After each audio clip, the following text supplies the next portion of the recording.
instructor. She's a 5th grade teacher at Marietta Tamil School, whereas she works as a senior financial advisor at Georgia Tech.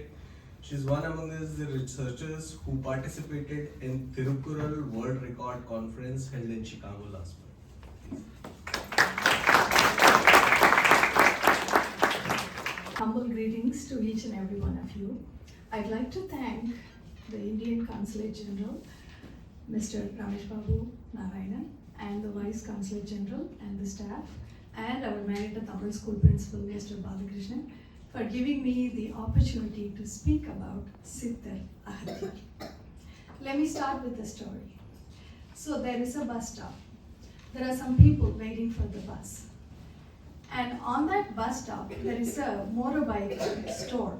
Let's assume it's a Harley Davidson motorbike showroom, okay? So people who stand at the bus stop, obviously they stare at those motorbikes, right, through the window. And then when the bus comes, they leave the bus stop and they go. And then new people come to the bus stop, they also stare at these magnificent motorbikes, and then when the bus comes, they go. This keeps happening. But no one has ever gone into that store, touched the motorbike, or sat on it, or bought any motorbike. They just did window shopping, right? That's all they could do because they are waiting for the bus. We are also like that. When it comes to Tamil literature, when it comes to ancient Tamil scholars like Tolkapiyar, Agathiyar, Thiruvalluvar, we want to look at them from far away. We just want to do window shopping. We admire them, we celebrate them, we are proud about them, but we don't have time to learn about their values, their teachings. We don't have time. And that is why it is very important to take functions like this, to do this. That is why it is very, very important. And I really would like to thank Indian Consulate General for celebrating Agathiyar today. So, because I got the opportunity to speak, I got the opportunity to go inside that Harley Davidson store. I touched one of the bikes, I sat on it. You know how amazing that feeling was? I am going to share some of that feeling with you all today. Are we ready? Yes. Thank you. Okay, so Sidhdhar Agathiyar wrote a book called Agathiya Vaidyam, Agathiyar's Treatment. This book has 1,500 poems. All are prescriptions. You can, for any disease that you can ever think of, there is medicine in that book. Out of that 1,500 poems, he wrote like 5 to 7, I think, are about the doctors. Okay, he advises the doctors. Usually the doctors advise us. I'm sorry, doctors. Today, in the name of Agathya, I am going to share his advice.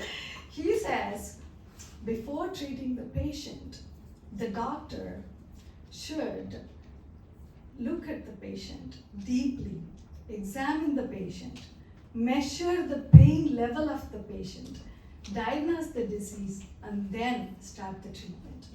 Thiruvalluvar also says that, right? Uttran alavum, pini alavum, kalamum, katran karudi chayal. And our doctors do that. They do examine us. They ask us, what is your pain level from 1 to 10? So they do follow Agathiyar's advice even today. Yeah. Okay. But Agathiyar gave one final advice to the doctors. Agathiyar did. He said, if you treat the patient without greed, they will treat you as God. That was Agathiyar's advice.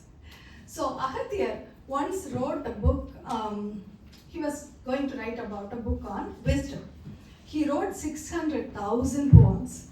And then he was going through his poems. Oh my God, this is verum page, blabbering. So he threw away 300,000, just 50%. He just threw it away, trashed it.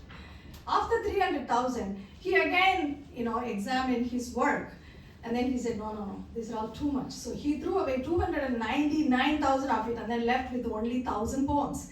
He re-evaluated again. That 1,000 became 500, 500 became 100, 100 became 50, and the 50 became 30, and there came the book, Agathiyar's Wisdom 30. Agathya Jnana, 30 poems. Out of that 30 poems, I am just going to share one poem with you all. How to attain wisdom. This is Agathiyar's way. Number one, the ego must go. No explanation. That's number one. If you want to attain wisdom, he says, ego must go. Number two, he says, you guys, you have all learned a lot nowadays. Like, you are all lawyers, teachers, engineers, doctors, scientists. You have even gone beyond the earth and astronauts and stuff, right? You have learned a lot. You are passionate about arts and sports. What else you did not learn? You have learned a lot. You know what happened? Because of learning so much, you got so confused. That's what he said.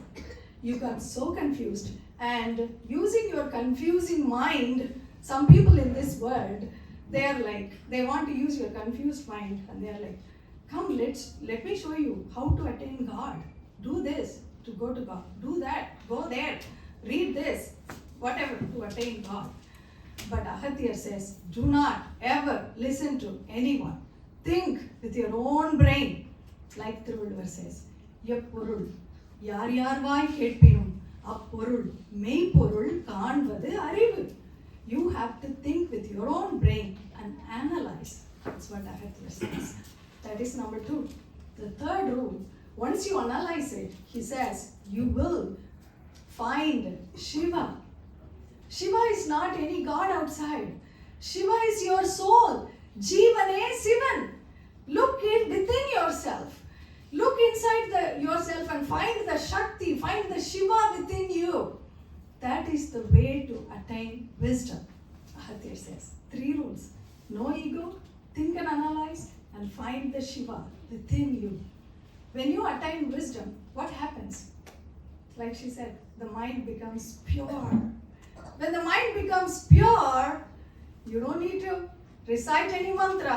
When the mind becomes pure, you don't need to do any breathing exercises, any pranayama. When the mind becomes pure, whatever you say will become mantra. Manamadu chemmayanal mandiram jebikka venda. Manamadu chemmayanal vayuvai uyartha venda. Manamadu chemmayanal vasiyai nirutha venda. Manamadu chemmayanal mandiram chemmayame.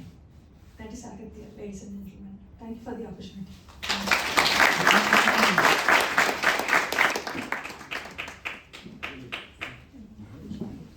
That was impressive, rich, full of knowledge and very practical.